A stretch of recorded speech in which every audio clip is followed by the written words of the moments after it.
I just finished my reread of A Court of Mist and Fury. This is a romantasy book, the second book in the Acotar series, and it was so good, obviously. So I am going to tell you my thoughts while I crochet a granny square to match the cover of this book, and we'll talk about it because a lot happened in this book. It was a lot better than the first one. Seeing the way that Tamlin was treating Feyre after they got back from under the mountain was actually crazy.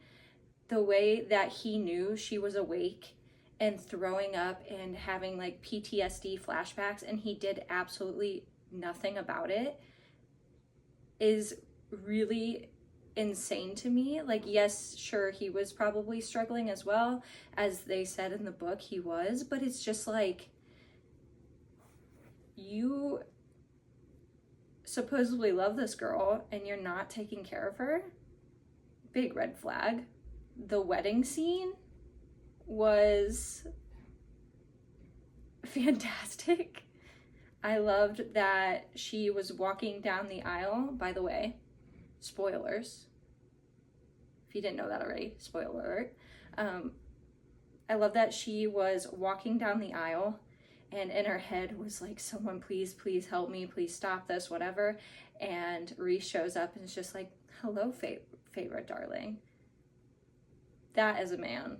That is a man. I also love that he instantly started taking care of her as soon as she got to the night court.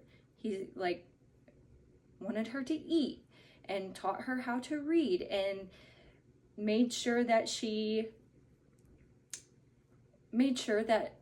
could shield against his powers or anybody else like him. And later in the book helps her train her own powers to get to know just how everything works.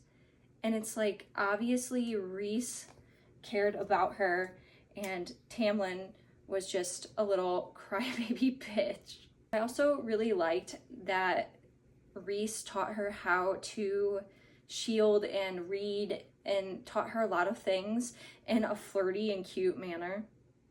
It's so cute. It shows that he wasn't trying to be controlling or too serious, and I just really like their banter and their flirty nature. Fuck Tamlin for locking Feyre in the house when she literally just asked to go with him. And also fuck Lucian for not helping her. He would try and then would just stop. He was not actually a friend of hers at all. There's no way he was, you know? The way that the Night Court welcomed in Feyre and just like made her not feel weird and feel semi-welcome really was a refreshing thing to see, because they could have been horrible to her, but they knew Rhys and they let her in, and it was just like a big family from the start.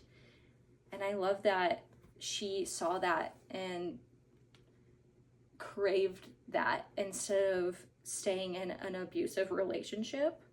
So before Rhys came in and saved Feyre, right, when she got locked in the house, she flipped her shit because of PTSD and everything, and basically blew up around her.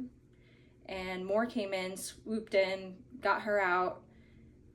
Obviously, she goes to the night court, whatever. Before that, the tithe, where all of the people in the spring court have to come and pay their taxes or whatever it actually means. Feyre went and helped out the water wraiths. I believe that's how you say that. And I love how that was so interconnected, and how all these little things in Sarah J. Maas books are always so interconnected. I think that it's really nice to see how someone thinks out of a story like this. A lot of books don't have those little intertwining pieces, and it's just so obvious that it's been thought about and thought of. And that's what I really love that about Sarah J. Maas books. But she helps out these water rafts, and they say, I'll never forget this, whatever, you know? And it comes back and helps her out in the end. And I'll get to that, but I just wanted to mention it because I think it's really cool how everything is so interconnected in her universes. I really, really love the idea of the City of Stars, or whatever it's called. Valaris is how I read it. Valaris. I don't know if it's wrong, I'm sorry, but I love the idea of that hidden city where everybody's happy, and that Rhys is not this terrible guy, and he has dreams and hopes. And I just really enjoy the thought of this man protecting something so much because he loves it so much, and he's seen as so bad, but it was because he was protecting something that meant a lot to him. And the way that city is described is just makes you just want to see it and be there and be a part of it, which the Court of Dreams, it's such a good concept based off of the Court of Nightmares, you know? And that's what everybody's known for in the Night Court. But it's really, the biggest chunk of it is the City of Dreams, and nobody knows about it. And I enjoy the concept of just like a hidden city where people can live in peace, and that's all that their ruler craves for them. And I just think that it's so cool that was hidden for, I don't know how many years, centuries, 5,000, whatever. But I did love the concept of that. Feyre and Rhys have to go see the bone carver at one point, and he shows up as a little boy with bright blue eyes for Feyre. And I have a feeling, like, as soon as they said that, Dorian from the Throne of Glass series popped into my head. So I'm wondering if that is connected in some way. Let me know what you think. One of my favorite chapters of this book, well, obviously chapter 55 is talked about all the time, and we'll get to that, but one of my favorite chapters is the Court of Nightmares, where they go in under the mountain into the court, and Feyre is sitting on Rhys's lap. Like, the tension and the way they speak and the way they act and the way things are described. One of my favorite chapters. I highlighted the whole chapter. It's my favorite chapter out of this book, I think. No notes. It was just really good, in my opinion. And I think that it's an underrated chapter. A lot of people just skip over it, but it just shows the progression of their relationship. It shows how Rhysand and Feyre like act outside of the roles that they play in everyday life. It shows Rhysand and how other people see him and what his powers can do. I just think it's such a good chapter. I know I'm skipping around all over the book basically, but I want to talk about the Weaver. And I think it showed how smart Feyre actually is, because she does feel, I don't know why this is, but she feels a little dumb. Her character feels dumb, but it's it shows how smart she is, and she can get out of all these situations, and she knows how to hunt and keep herself alive, and it just shows a lot of her strengths in the Weaver chapter, which I think was a good chapter to add to show that of her, and that she's not just this PTSD girl who was wasting away. Like, she has potential, and I think that was an important chapter to have in the book.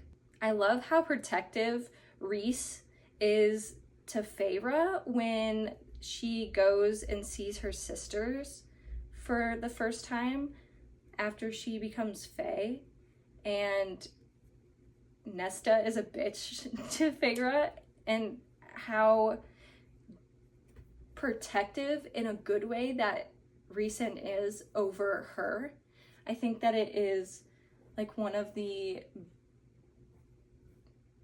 things that makes their relationship stronger, and Feyre can see how protection is actually supposed to look and not how Tamlin showed it. I also loved the way the summer court was described. I think that the writing was so detailed and nice, and I think it makes you want to go to these places so badly, because the description of these places and the way they look and the way they feel and the way they smell just like immerses you so much into this universe that you want to be there to witness and like actually be able to like see it for yourself. I think that's one of the best things about these book series, is like the description of these courts and the way that everything looks and feels, and it really shines through all of the writing. I also liked in the summer court how you get some glimpses into Feyre and Rhys's relationship, and you see how it is progressing by the way that they both are getting jealous when they are talking to other males and females.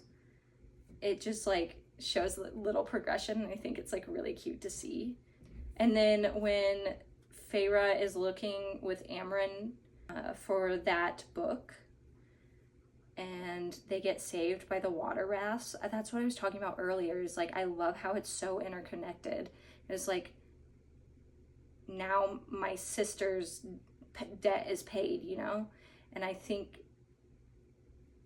like, obviously they would not have been alive if Feyre hadn't given that one water raft money to just be a nice person.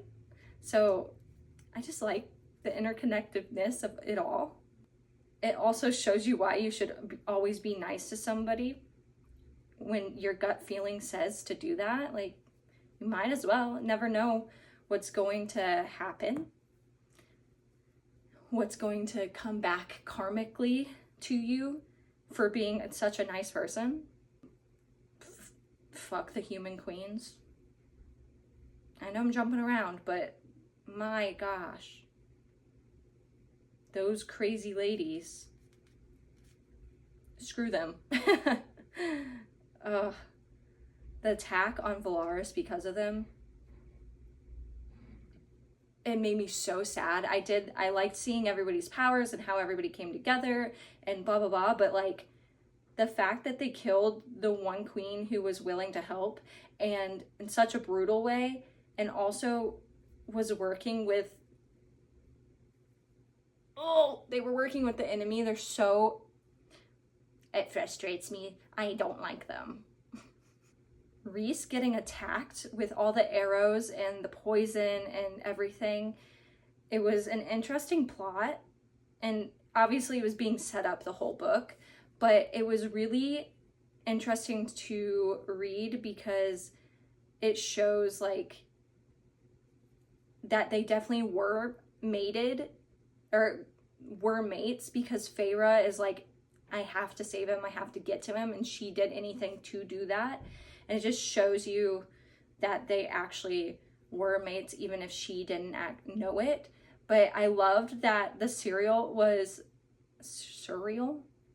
He like spilled the tea. I love that he spilled the tea. And I think Feyre she overreacted but also didn't. Like, that's a fair reaction to somebody like hiding something from you that big for that long. But also, when Rhysand explained it to her, it made so much sense. Like, obviously you're going to forgive him because he was just trying to give her, like, protect her, but in a way that's not harmful to her. It wasn't right, and I'm not condoning it, but I do see why he would have done that. During the attack, right? After the attack, Feyre's like helping him heal or whatever, and the serial says like, give him some of your blood. Do you think he took 3 pulls of her blood? Do you think he swore a blood oath to Feyre without knowing it? Because in Throne of Glass, it's like 3 pulls of blood is a blood oath. And that's how all however many of the blood oaths she gave out in Throne of Glass. I don't know. Do you think that he accidentally swore a blood oath without knowing it? We can talk about chapter 55. Maybe we don't want to talk about chapter 55. Just know that chapter 55 is fantastic. It's obviously you're waiting this whole book for it, and it's just right at the end, and it's like almost everything you would have asked for, right? And I think she did it so well that no one is disappointed with it. And then comes Hybern, or is it? I'm gonna call it Hybern. I don't know if that's correct, but the fact that Tamlin was working with them, insane. Also, Nesta with the finger point out of the cauldron. Pop off, queen. Yeah. It just, I'm speechless. I think it's such a Nesta thing to do, and it like plays into her story. And I remember in the future, like, it obviously plays into her story, the way she acts and the way that the cauldron spit her out and all of that. And then at the end of the book, Feyre is the spy. I think it is, that would be so hard. I don't know how she's gonna do it, but like, I do know, but in my mind, like, I don't know how she will do it, because it's like such a hard thing to go back to an abusive home just to be a spy. This is the finished granny square to match the cover of A Court of Mist and Fury. And I hope you guys talk to me in the comments about this book, because I can't stop thinking about it.